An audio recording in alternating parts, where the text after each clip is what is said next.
Hello everyone, how are you? This is Kay, good to see you. Welcome back to my another live stream today. It's the 20th of February on Thursday, and I'm here to do some analysis among the markets. So let me pop up the chart and see what's happening right now. Today Thursday, and we do not really have big news. For the rest of the day, there won't be any big news, so the markets may be quiet until tomorrow. But this week I have been watching especially USDJPY. This is one of the pairs I was monitoring closely, and this week it broke the support level 150.417, which I drew the horizontal line like this way. This is 4-hour time frame, but let me go higher daily time frame, and I'm sure you can see exactly what's happening right now. So my target is 149.23, which is a previous support level or support zone, I would say. And there was a room of 165 pips last week, and this week so far it went down 115 pips. So we have about 50 pips of room until the market reaches the support 149.23. So anyways, this is one of the pairs I was watching closely, and it did break the 150.41, and now it's going down. But my only concern about this market is, if you follow me for quite some time, then maybe you know that the Kumo shape, the daily Kumo shape is really thin. Senko span A is down, Senko span B is up, right? If I zoom in like this way, then I'm talking about this Kumo shape. This Kumo itself is bearish Kumo. Before it was bullish, and now it became bearish Kumo. So that means this is bearish, sellers dominant over long term. However, Senko span BA are going opposite direction, and this is when the market gets very choppy. So it did go down today, but retracement can happen towards the end of the day today or tomorrow. So that's one of the things I wanted to mention today. USDJPY Kumo shape is a bit tricky here. So you could sell today, and if you're holding sell, you don't have to exit.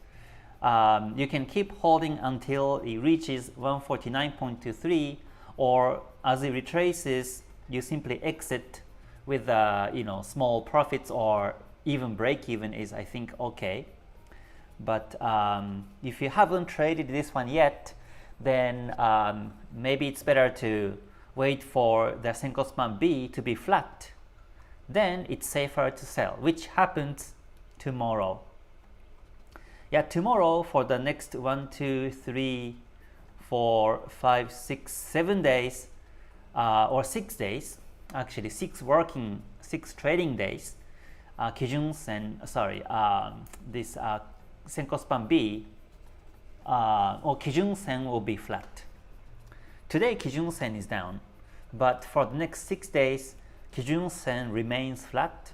So that also indicates that the market may consolidate from here for a few days.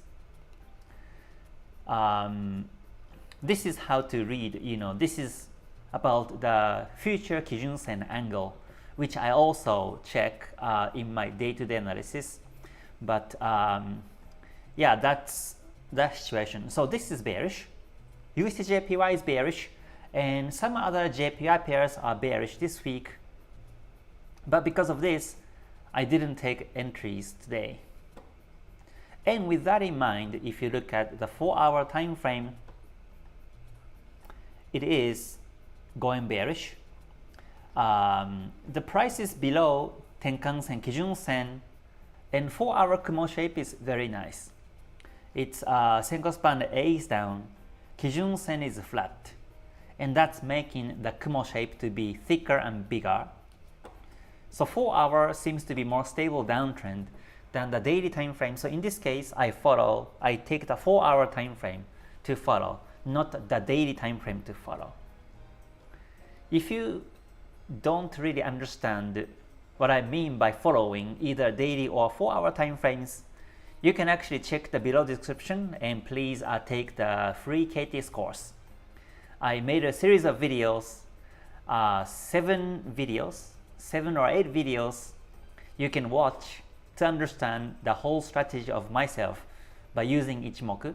And in there I explain how and why I follow daily or 4-hour time frames. So in this case again, I use the 4-hour time frame to follow. And the price again is below Tenkan Kijun Sen and Chikou span below the candles, so this is nice. So USDJPY looks nice. And today I shared my analysis in the community about 5-minute time frame. I haven't talked about 5-minute time frame recently on YouTube, so today I also want to emphasize this one. Seems like USDJPY is one of the very few pairs that are trending or breakout the new support resistance. And another pair that's interesting is AUD-USD today. I think AUD-USD was also breaking the resistance, so it was also interesting. But today I want to focus my analysis and topic on USDJPY. So this is a 5-minute time frame. Here it says 5 minutes, so it's 5-minute time frame. And in 5-minute time frame, I don't use Ichimoku. So as you can see, you don't see Ichimoku 5 lines. Instead, I use the Bollinger Bands and stochastic. And this is the time frame to execute entries with my strategy. So when I analyze the market, I was here and I did analysis and I took the screenshot. Let me see if I can put this one up here. Let's see. Yep. I shared my analysis in the community, KTS Academy, like this way. So this is how many hours ago? This was about 3 hours ago or 2.5 hours ago. This was the situation, and since 4 hours was down, when I took the screenshot, I saw 5-minute time frame like this way, and I was thinking to break. I don't want to use the predict, but I was expecting the breakout because of multiple reasons. One is the previous support was becoming resistances, and also descending trend line, the yellow. The market has been resisted by the descending trend line, and there were support level here. Actually, there are 3 touches on the support level, which was quite strong. But as I put down arrow like this, I was anticipating for the breakout because of these multiple reasons. And also, stochastic was about to be dead crossing here. So that was another thing that I thought it's interesting and also a potential entry opportunity. And after I did analysis, I had to be away from the PC, so I couldn't monitor. And now this is what's happening after the screenshot. So it did break. The market broke the support level, and it was trending down first. But then the market retraced and back above the support level, and now it's about to break the support again. So in this situation, since 4 hours still down, I still expect the market to break the support this way and continue bearish. So that means I'm still waiting for entry opportunity on this pair USDJPY today. So I enter the market based on 5 or 15 minute time frames. but I usually take 5-minute time frame for the entries. So that was the analysis so far. The price is in between the Bollinger Bands deviation 1 and 2, and there is a dead cross on stochastic, and this dead cross is a divergence, because if you look at the previous dead cross, it happened here, and the dead cross happened here on the candlestick, and the previous dead cross happened here on the candlestick. So if you look at the dead crosses on the stochastic, it's higher, but on the candlesticks are lower, and this is called divergence, which I take also as one of my entry confirmations. So I do see down pressure, seller's pressure here. So now I do not see any other confirmations, so I don't enter trade. The price may retrace a little bit, and it may be resisted by another descending trend line and breaks. But either way, I'm still monitoring this chart closely to look for a selling opportunity today. So that's something I want to share today to everyone.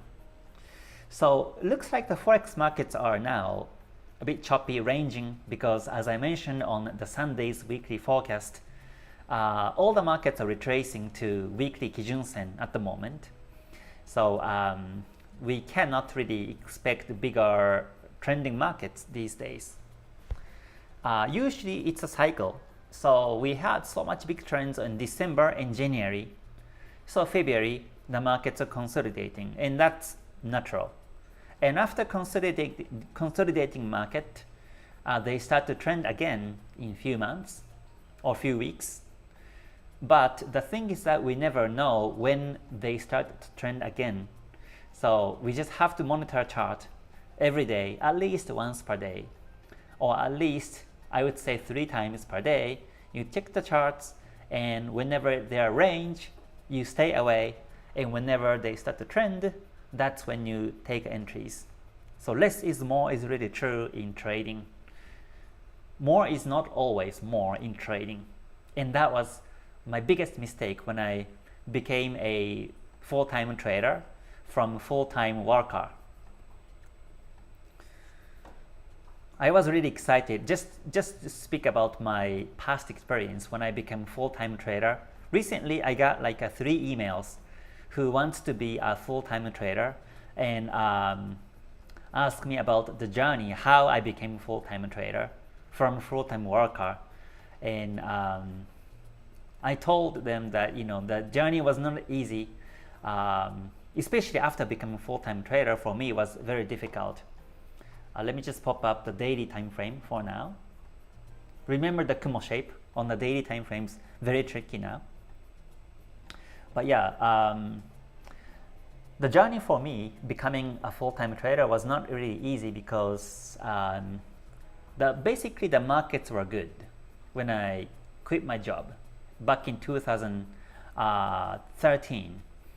The markets were trending, and they were really, I saw so many trends, especially on the month I quit, before I quit the job. So I was able to make profits, and I get overconfident basically. But I was always thinking, if I can spend more time on the charts every day, then I could have been able to make more profits.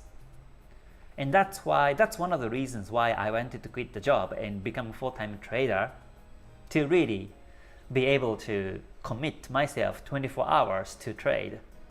And dream came true.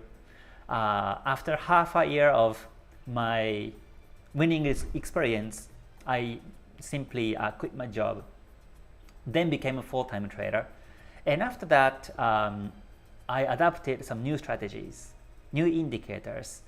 And because then I had 24 hours to spend and devote my time in the markets and trades, so I thought, okay, now it's time So I bought new monitors and I changed my strategy, or I added few more strategies to be able to trade more, to be able to execute trades more. So eventually I was taking like 20-30 trades per day, which was crazy. I remember still, like I didn't want to miss any chances.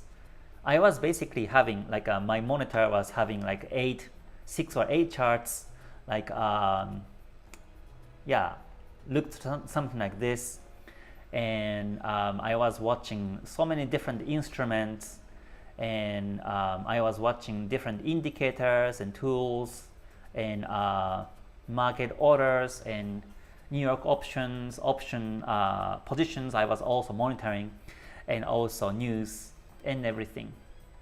Now I only use one screen and one monitor to trade, but back then, you know, this is, I think, one of the newbies mistakes, that you buy so much equipment, expensive and fancy equipment, then yeah, you cannot really, you know, make profits. So yeah, basically I took many trades, and 20-30 trades per day, and I even ate some lunch or dinner in front of the PC, and because I didn't want to miss any chances. Whenever alert, whenever the sound, you know, the ringing sound in MT4, MetaTrader 4, I set alerts, so whenever the ringing sound happens, I didn't want to miss it. So I wanted to execute as soon as possible. So that's why I stick to the charts at least, I think, 12 hours per day, 12 to, I would say, yeah, like 14-15 hours per day. And then I kept losing every month because I've been too aggressive. So and I continue struggle for 2 years after quit my job, and that was really difficult. So my best advice, and then I restudied Ichimoku based on the original books of Ichimoku. Then I developed my own strategy, which is called KTS, K's trading strategy.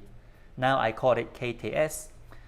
And then I started not to lose. I took much less trades.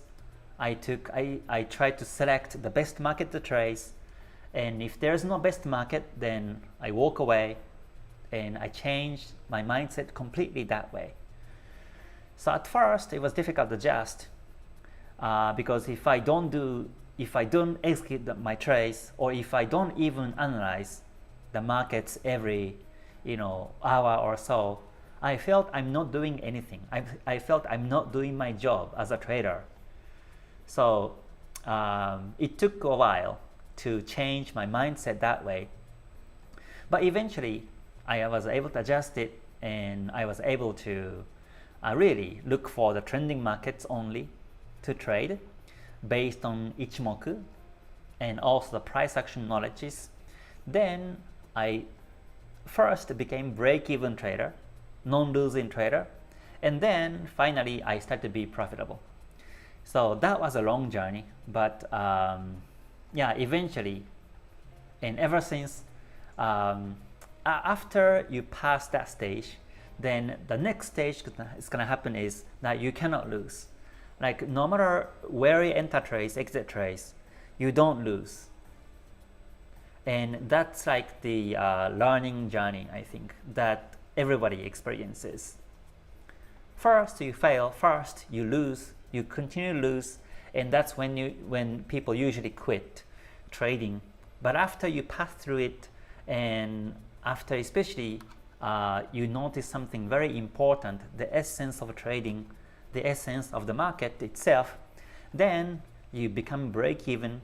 So no matter how many trades you take, you don't lose. You don't win, but you don't lose. And losses are becoming smaller, and then finally you start to be profitable. So yeah, that's why now the market's ranging, in Forex pairs on my watch list.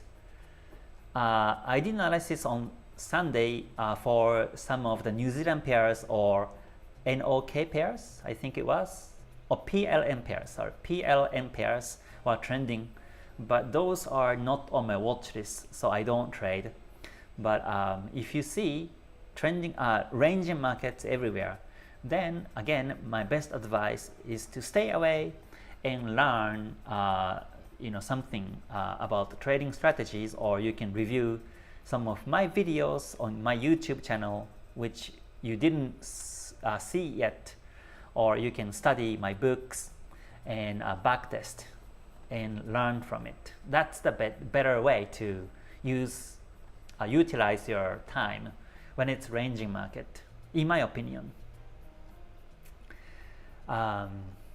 Okay, so yeah, let me see. So now again, coming back to the trading topic, USDJPY is still going down. I see no wick on the daily time frame, so looks like now it's going down. So let me check the 4-hour again.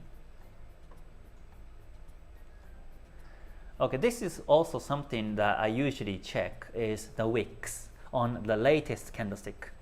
Now you see, before there was a small wick, but now you don't see any wick on the 4-hour time frame. So that means in the lower time frames, like the 5-minute time frame, the breakout of the 5-minute supports may be happening. Now this is a good sign, but if there's a wick, that means in the 5-minute time frame it may be retracing, right? That's why you have a wick on 4-hour or daily time frame. So that means if you don't see any wick, that means again 5-minute time frame may be breaking the support, so it's worth to look. So I check the 5-minute time frame, and you see that it's about to break the support. So this is worth to wait. If the market was like here or here, then I don't monitor, because we never know how long it takes for this market to break. It may be ranging for a while, may retrace, so you don't want to monitor the whole time.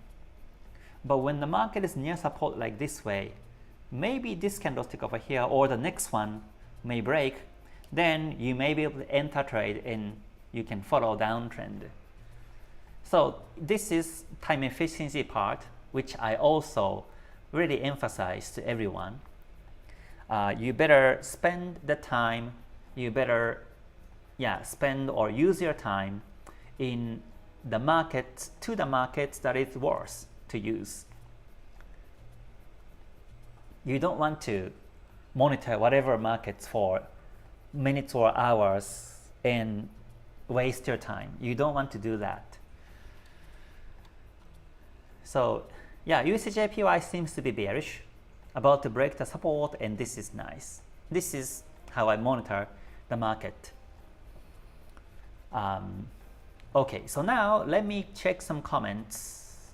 I have been doing the analysis on USDJPY today because I thought it's interesting to cover to everyone.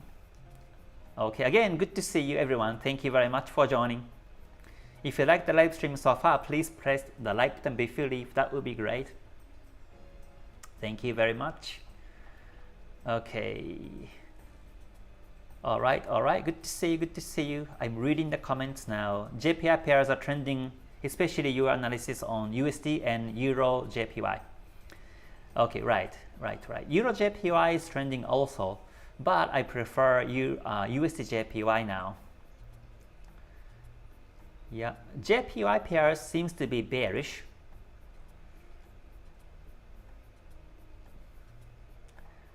Okay, let me see. Yeah, thank you very much for joining everyone. Good to see you.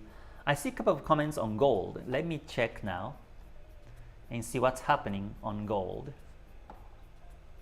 Coming back to the daily time frame. Right, so gold is near the resistance. And I think I did this analysis in YouTube live stream. It was in the P wave. Especially if you look at the 4-hour time frame, it was on the P wave, and now it's breaking the P wave bullish. So this is, to me, bullish trend, and it has been also supported by the trend line, the new trend line, the one I draw right now, like this way.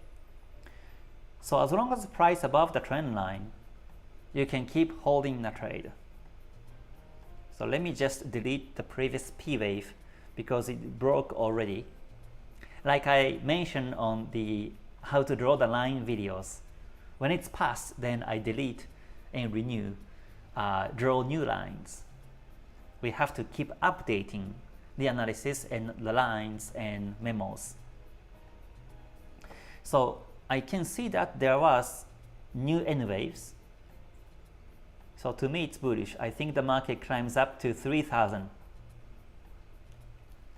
Yeah, it's been very choppy. And this is 4-hour time frame. And for the last 4 hours or 5 hours, 6 hours, it's been retracing. But now we have doji here near the trend line. So maybe you can wait for the doji break in 4 hour and buy and see if it goes up. That's one of the ways to wait for the trade opportunity on gold, like this way.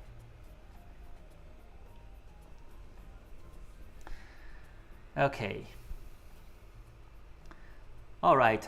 Yes. Thank you very much for joining. Good to see you. Okay.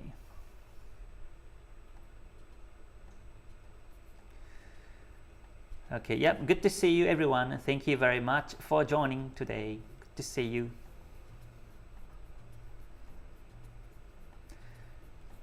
Now I have removed all the indicators and only use Ichimoku to find.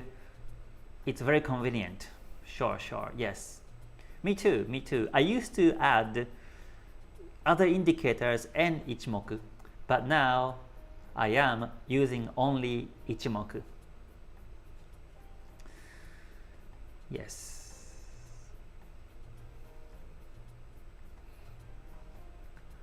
If you have a chance to enter USDJPY, will you enter? Yes. Yes, I do.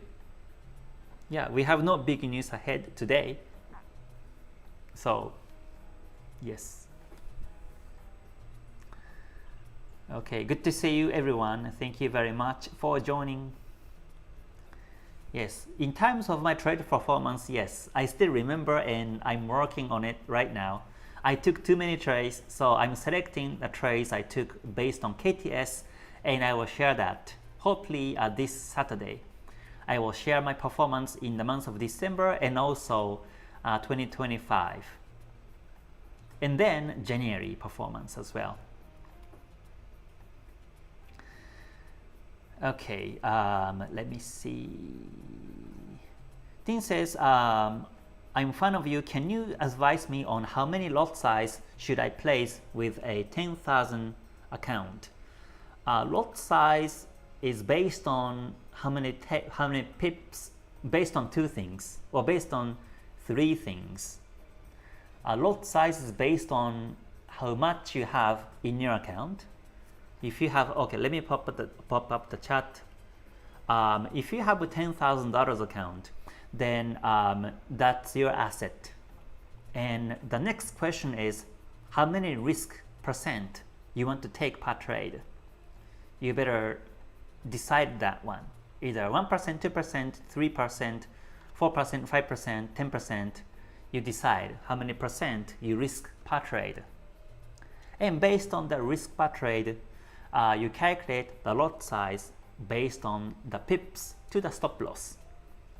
If it's 2% to stop loss like me, then you risk $200 to the stop loss. So depends on the asset you're trading and depends on the stop loss pips you take. You calculate the lot size based on these information. And there are so many websites you can do. You can basically search Google lot size calculator and you can find those websites. But make sure you use websites and calculate every time you enter trades your lot size. And that's really important in terms of the risk management. I used to fix my lot size to like 3 or 2 or 5, no matter how much I have, without knowing how many percent I'm risking, and it's risky. Yeah, it was almost like gambling. So yeah, better to calculate the lot size based on the stop loss pips and based on how much percent you want to risk per trade.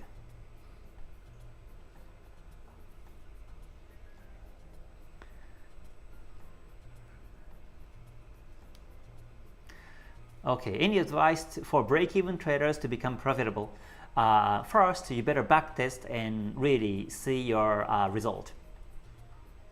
Yeah, let's say if you think yourself as a break-even trader, then my question is, how many trades have you taken so far? If it's only 10 trades, then you cannot say that you're a break-even trader. I want to see at least 50 trades. Ideally 100 trades performance. Then if it's break-even, then that's a break-even trader. But if it's only 5 or 10 trades and the sample size is too small, so again my advice is to backtest and at least do 50 trades. And if that's break-even still, then you pick the winning trades and you analyze what's in common on these winning trades, and you do the same in losing trades. You pick the losing trades and what's common among the losing trades, whether you're using the same indicator, same strategy, same confirmation. If you use my strategy, and you simply take out the strategy that was losing, and you only use the winning strategy, winning confirmations or winning indicators, then you do another 50 trades. You do another 100 trades. And that's how you win trades over time. It's a very systematic approach, very, very logical approach, and rational approach. But that's the only way you can build your own winning strategy. And that's how I built my own strategy through Ichimoku, KTS in multiple time frames. It wasn't easy for me to build, and still now I'm editing. I minor change my strategy because the markets are not the same every year, every month. So I minor change my strategy overall, but that's basically how you can build your own strategy from break-even to winning trader. Then apply in the live market. So based on the backtesting result, if it's positive, then apply in the live market, and there is going to be a lesson of psychology there. So step by step, you do it until you become not only profitable but also be comfortable in the live market that way. And by saying this, everybody's different. My personality and your personality may be different, so everything I'm sure cannot be applied, but the essence, the core should be the same. What's important should be the same. And that's what I'm here to try to share in this YouTube.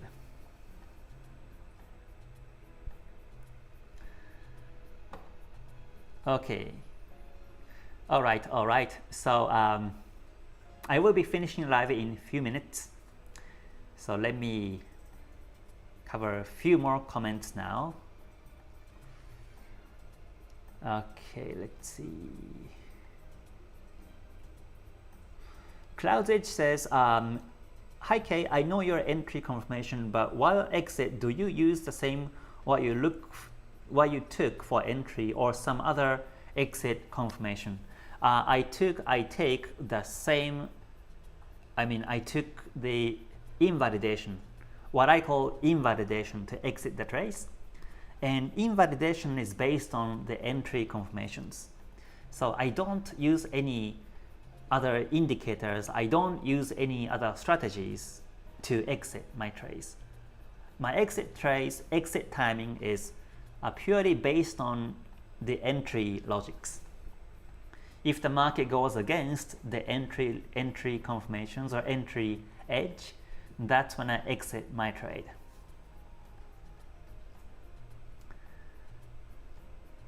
Yes. Tin, you're welcome. You're welcome. I hope it was helpful for you.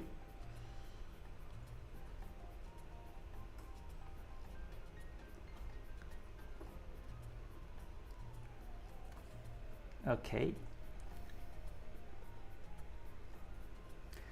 Okay, Kant says, if you have a chance to sell at 5-minute time frame, will you enter? Yes, I do. Yep. Because there's no big news ahead in terms of fundamentals news, we don't have any big news today. So I don't mind entering a trade. And hopefully I set break even and go to bed.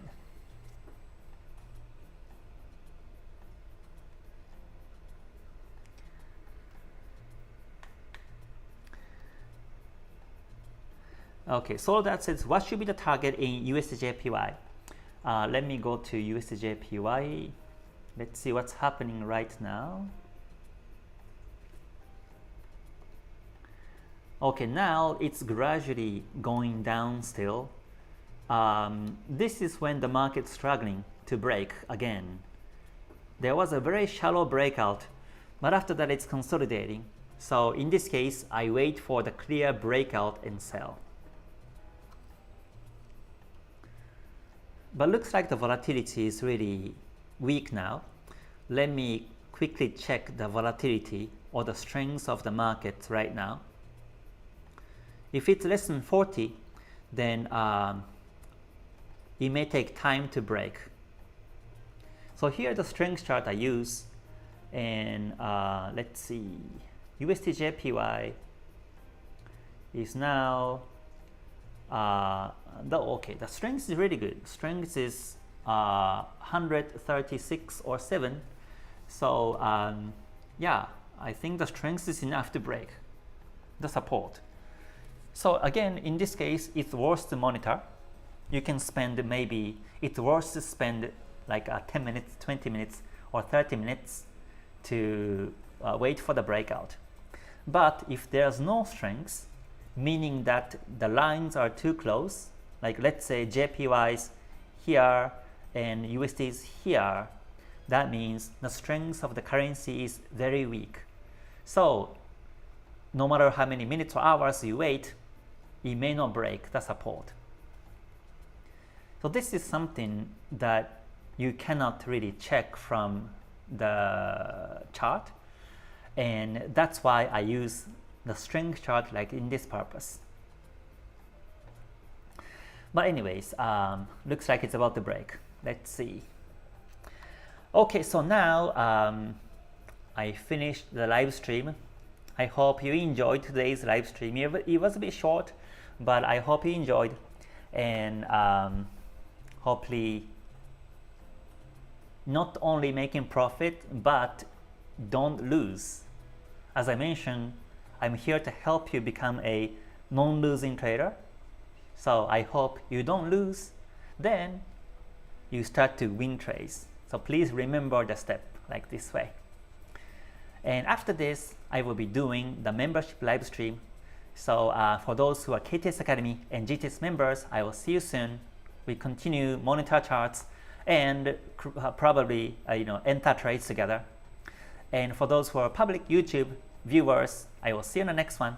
So until I see you next time, please stay healthy, stay safe, and stay gold. Bye for now, everyone. Mata ne. Thank you very much.